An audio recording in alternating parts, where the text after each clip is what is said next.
Hello everybody, I am back with part 2 of my favorite shareware games. Link to part 1 is in the description. Despite these all being a few decades old, you can find these at a few different stores to buy and websites to play directly in the browser if you'd rather just do that.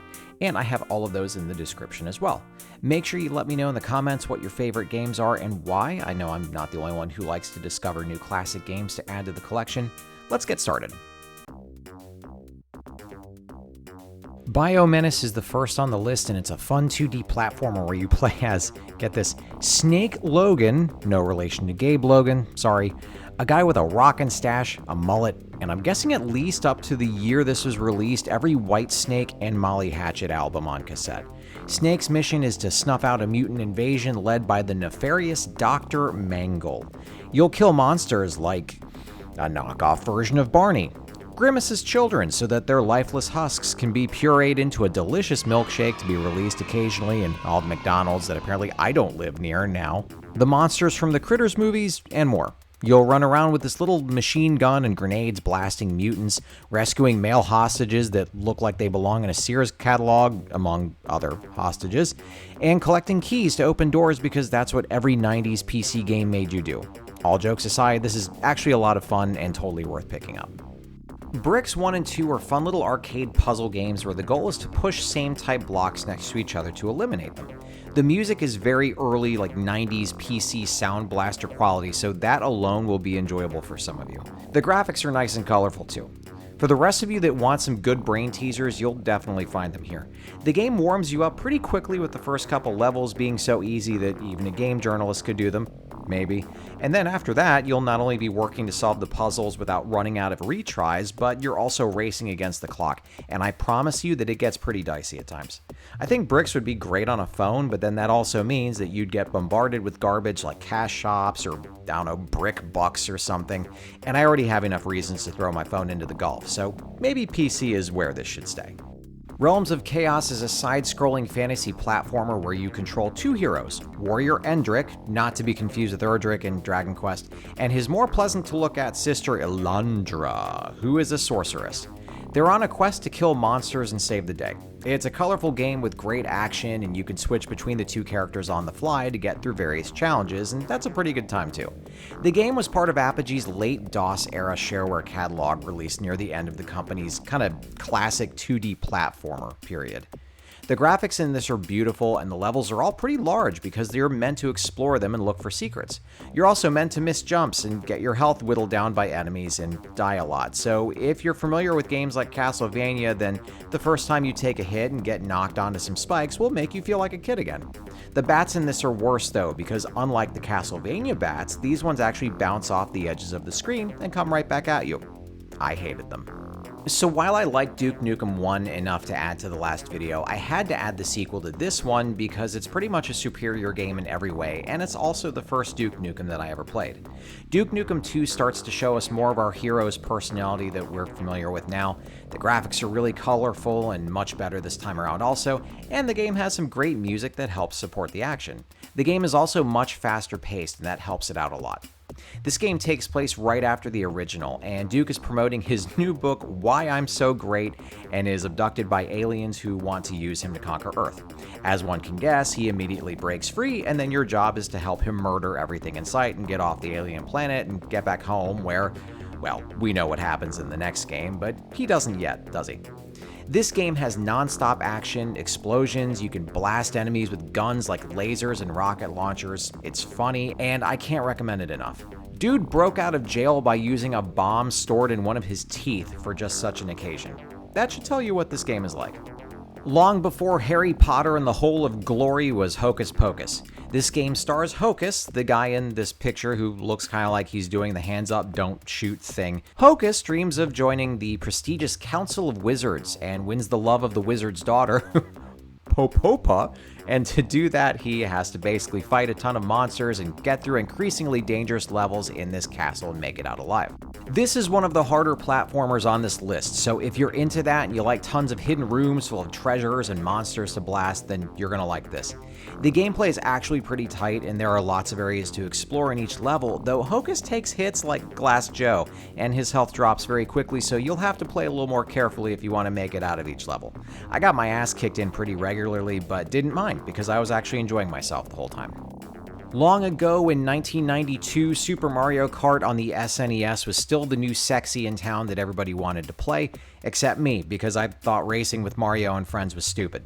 Also, I was terrible at it, but I promised that had nothing to do with the fact that I didn't like it and only wanted to play Street Fighter against my friends, a trend that still carries on to this day and ensures nobody visits me. Apogee decided to get in on the kart craze, and in 1994 they released Wacky Wheels, a kart racer that, while it doesn't quite have the variety of weapons that Mario Kart did, it was still a really cute and fun kart racer that I think had a great personality all its own, and that's why I'm putting it on this list.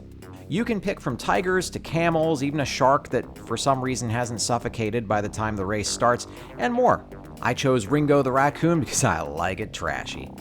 The graphics are very similar to Mario Kart. You've got your Mode 7 looking racetracks, you pick up stuff off the road while you're driving, and these can be fireballs or oil slicks, bombs, and oh yeah, hedgehogs. That's right, pick up some hedgehogs and you can fire them at your fellow drivers, stunning them just long enough to get by. Honestly, the hedgehogs are actually the stars of this game because you'll catch them doing various things like reading a newspaper, sitting on the toilet to take a big hairy dump, or even wearing a trench coat, looking like a deviant. The game is unique in that you can fire it up and actually play multiplayer over a LAN, something I'd love to try out eventually. Single or multiplayer, if you're into kart racers, then I think you'll have some fun with this one. Look, I know what you're thinking, and I need you to hear me out on this one, okay? I like old games, and this one looks hilariously old, like even for my tastes. I know that. But ZZT was special because it was basically its own little game engine. It came packed with its own games that, at least in my opinion, were fun, but the real meat and potatoes of ZZT is that you could create your own games in it. Back in 1991, this was really cool, and outside of learning a programming language or finding some sort of level creator packed in with another game, which was very rare by the way, you weren't really making your own games. Everything in this was represented with ASCII characters, and while the presentation was clearly simple, you were only limited by your imagination, and that's why it gets a spot on this list. Also, it runs better than a bunch of games made in Unity these days. Where Doom is the quintessential shooter for us sci-fi fans, Heretic was basically Doom for the dark fantasy crowd who still enjoys eating at medieval times, with some differences to help it feel like a new experience, like having inventory slots and being able to look up and down, for example. You play Corvus the Elf, who's going up against the Serpent Riders and their army of evil nasties intent on doing bad things, like raising property taxes and using public bathrooms after eating Panda Express without flushing. The weapons will feel familiar, but will be just different enough to still be fun. The monsters that you'll take on are cool looking, with even cooler death animations, like these mummies right here who just implode in a gory mess after you kill them. Ooh, nasty. And it's just an overall really, really fun time. Alright, the easiest way to describe Paganitsu is that it's a top-down puzzle game that's a combo of Indiana Jones and The Adventures of Lolo on the NES. It's got some lighthearted jokes in it, and the puzzles feel more like brain teasers than anything else. It's not an action game, so don't go into this thinking that you're getting anything like that. You play as, get this, Alabama Smith, an archaeologist who is exploring an Aztec pyramid called Paganitsu in search of a crystal rose, thus the Shareware episode is called Romancing the Rose. For a little bit of trivia, this is one of Apogee's last CGA-era puzzle games before moving toward platformers like Commander Keen and Duke Nukem. I suck at puzzle games. Most of the time I usually consult guides or harass my wife for help because she's frankly much better at puzzles than I am, but to this day I still enjoy Paganitsu, and if you like your brain teaser puzzles, then you're going to also. This is it. This is the first shooter I ever played. Totally too young to play, by the way, but man did I love it. For a kid in middle school who only played the console and arcade games available at the time, Wolfenstein was an experience like no other. This might sound funny to anybody younger than the vast majority of people who watch this channel, but you have to understand that when I was a kid, the only games that most of us had experience with on a computer, we didn't even call them PCs yet, were Apple IIe educational games like the Oregon Trail, Number Munchers, and Carmen Sandiego. Maybe you'd see a rare Macintosh out in the wild and get to play Crystal Quest, and maybe you'd get to play Solitaire or Minesweeper on a Windows machine. A game nobody understood back then, by the way. But that was pretty much it. I think the only game that felt kind of similar to this at the time was maybe the Super Spy on the Neo Geo arcade. But where that game felt more on rails, Wolfenstein let you actually explore each level, look for secret rooms, and shoot actual Nazis, not just the ones leftists like to call anybody that they don't like, with machine guns and chain guns, and it was glorious. The bosses were dressed in armored suits with chain guns, and the whole thing was great. Sometimes if you were low on health, you'd have to eat dog food. I didn't understand what a first-person shooter was before Wolfenstein, and any friends who tried describing it to me just confused me because, frankly, I'm quite slow.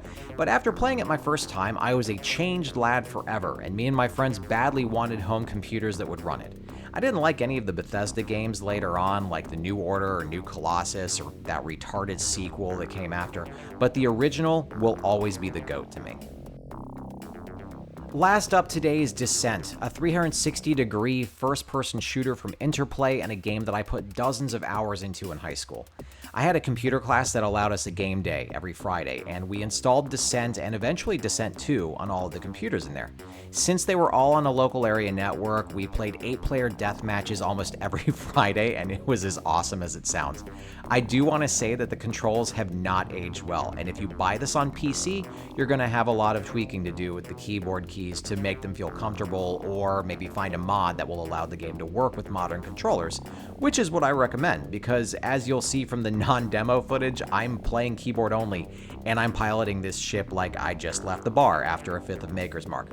Your other option, now that I'm actually thinking of it, is to just buy or emulate the PlayStation 1 port, since that was made for a controller and was actually really faithful to the PC original. You basically explore the mines of different planets to blow up their reactors while shooting evil robots with a bunch of different guns and missiles. There's a mixture of tunnels and wide open spaces that will make you fly in all different directions, and the most frantic battles will feel almost like dogfights in flight games, except you have total control over your ship.